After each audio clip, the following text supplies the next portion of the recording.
નમસ્કાર મિત્રો, મારી ચેનલમાં તમારું સ્વાગત છે। મિત્રો, આજકાલ લોકો પણ પોતાનો મોટો ભાગનો સમય મોબાઈલ પર વિતાવે છે। બાળકોથી લઈને વૃદ્ધ સુધી દરેક વ્યક્તિ મોબાઈલ ફોનનો ઉપયોગ કરવા લાગ્યો છે। શાળા, કોલેજ હોય કે ઓફિસનું કામ હોય કે પછી ફક્ત તમારા મનોરંજન કરવું હોય, લોકો ઘણીવાર હાથમાં મોબાઈલ પકડેલા જોવા મળે છે। આટલું જ નહીં, લોકો મોબાઈલ સ્ક્રીનને સ્ક્રોલ કરીને તેના દિવસની શરૂઆત અને અંત કરે છે। જો કે મોબાઈલ ફોન વધુ પડતો ઉપયોગ તમારા સ્વાસ્થ્ય માટે ખૂબ જ નુકસાનકારક હોઈ શકે છે।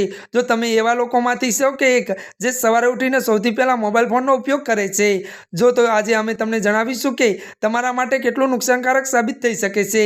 જો તમે સવારે સૌથી પહેલા મોબાઈલ ફોનનો ઉપયોગ કરો છો તો તે આપણા શરીર પર ગંભીર હાનિકારક અસરો કરી શકે છે, જેમાં ચયાપચય ધીમો પડી જાય છે અને માથાનો દુખાવો પણ વધે છે। ત્યારે મિત્રો, જો તમે એવા લોકોમાંથી એક છો કે જે સવારે ઉઠીને સૌથી પહેલા પોતાનો મોબાઈલ ચેક કરે છે, તો આ તમારા તણાવ અને વધી શકે છે। વહેલી સવારે વિવિધ માહિતીઓ સામનો કરવો અને તકેદારી અને તણાવથી સમસ્યા ઊભી કરી શકે છે। ત્યારે મિત્રો, આજના માટે આટલું જ। અમારી ચેનલમાં નવા હોય તો અમારી ચેનલને મિત્રો લાઇક, શેર અને સબસ્ક્રાઇબ કરી દેજો। ધન્યવાદ।